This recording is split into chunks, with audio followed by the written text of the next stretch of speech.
Christmas, Christmas time is here. Time for joy and time for beer. I don't know the actual song. I always thought it was weird that Alvin like wanted a hula hoop. Like why a hula hoop? That seems like something that you could get like, you know, obviously it was a different time frame, but you could get that for like cheap, like even like a good report card or just like cutting the grass, you know, give the freaking chipmunk a hula hoop, you cheap bastard. But yeah, so in today's video, I want to talk about a story that I've told it before. It's a very old video on my main channel, but I felt like telling it again because 'tis the season. It is Christmas time. So we're going to tell a little Christmas story, the Christmas tale. Arguably, I would say arguably the best Christmas gift I received when it came to video games. Now, let me set the stage for you. It's 1993. I've had my NES for 3 years, 2 or 3 years. It was a hand-me-down from my uncle. And my biological father, I went over to his house for Christmas. I'm pretty sure it was on Christmas Day. I would spend the morning there and then the afternoon with my mother and my stepdad and then that side of the family. But I remember going over to my biological father's house and there was a big box there. It's Christmas of '93 and I'm like, let's go boys! What is in the fucking box? I need to bring that show back, don't I? But yeah, there was a big box there. Very excited to see what was inside of this box. So I rip it open and there it was. The system that I played at my uncle's house, the reason he got rid of his NES, the Sega Genesis. Now, while my uncle had a Sega Genesis Model 1 with Sonic the Hedgehog 1, this was the packaged Sega Genesis Model 2 with Sonic the Hedgehog 2 in it, and the box on it was just super sexy. I have it somewhere. It's not the original one that I had as a kid, but I have it somewhere in my house. I know like gist of where it is, but like I don't know exactly where it is. It's in one of my freaking boxes that I have in the arcade room as sort of storage. But yeah, I was absolutely enthralled. I was like, I cannot believe young RGT, 8-year-old RGT, was the owner of a brand new Sega Genesis. And then my Uncle Mike came along. Now, Uncle Mike, he was friends with like both sides of the family. He's blood to my mother, but he was also good friends with my biological father. So Uncle Mike was over there and he was cool. You know, he had like a cool leather jacket and like a cool mullet. And he had like this look on his face that like he just hated the world. And like 30 years later, roughly 30 years later, he still has that same face. I remember at my other uncle's house, he almost got in a fight because someone stole his chair at like it says St. Patrick's Day party. It was funny. I was ready to go to bat for Uncle Mike though. You don't mess with Uncle Mike. Uncle Mike busts out a gift. Whoa, okay, Uncle Mike, I see you.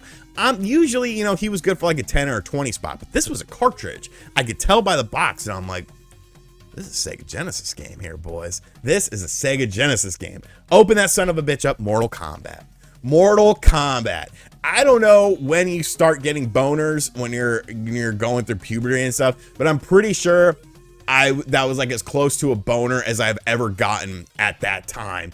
Because I was just like, oh my God, it's Mortal Kombat. I have a brand new Sega Genesis and Mortal Kombat.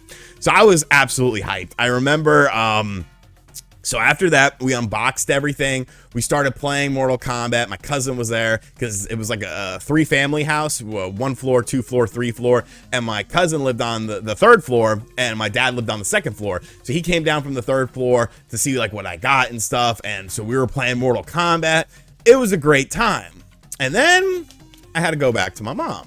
So my dad drove me over to my mom's house and so I was showing my mom this stuff and she was like, what is this? And I was like, it's Mortal Kombat. And she was like, you can't have this. And I was like, oh, yes, I can. Who are you to tell me? Who are you to tell me what I can and cannot have? What are you, my mother or something like that? But she would not let up on it. So I remember she took me to KB Toys and was like, you can get something else. You can get something else. You're going to have to get something else because you're not keeping Mortal Kombat. You are too young for this game. And it pissed me. It pissed me off so much. And what did I buy in its place? Well, I bought something. I bought something absurd. I bought something that was very big. It had its own special controller too. And it was MiG Fighter Pilot 29. I bought a flight stick for it too because I guess my mom felt bad for me because I was having a meltdown that I couldn't keep Mortal Kombat. And that game that game ruined my childhood. Because the whole time I'm playing the game, I'm thinking, I could be playing Mortal Kombat right now. But instead, I'm playing MiG Fighter Pilot 29 or MiG-29 Fighter Pilot, whatever the hell it's called. And the thing of it wasn't like a Star Fox. All right, this game wasn't like a Star Fox or something where you're just flying the ship and you're blowing shit up. No, it was a simulation game. You got to adjust gears, adjust levers, adjust altitudes, adjust your flight distance. I think I took off of the ground once in hours and hours and hours and hours of playing that. I was using the flight stick, I was using the controller. I couldn't wrap my head around all of this shit. And that's what it was.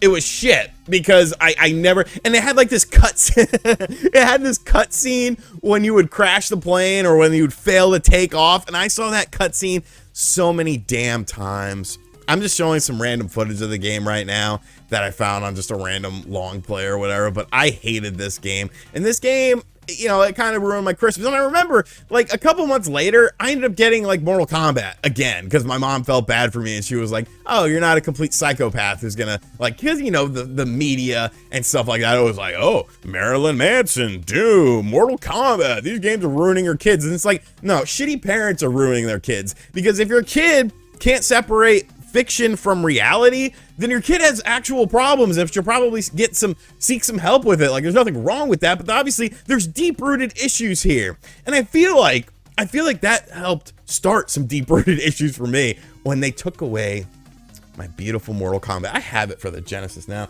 I don't think I have it in box, but I know, well, there's Mortal Kombat 2. I don't know. It doesn't matter. I have the Mortal Kombat arcade one up now. So really, Ma, who won in the end? You or me? Merry Christmas. Happy Hanukkah. Happy Kwanzaa. Happy Festivus for the rest of us. I'll catch you guys on the next video. Later.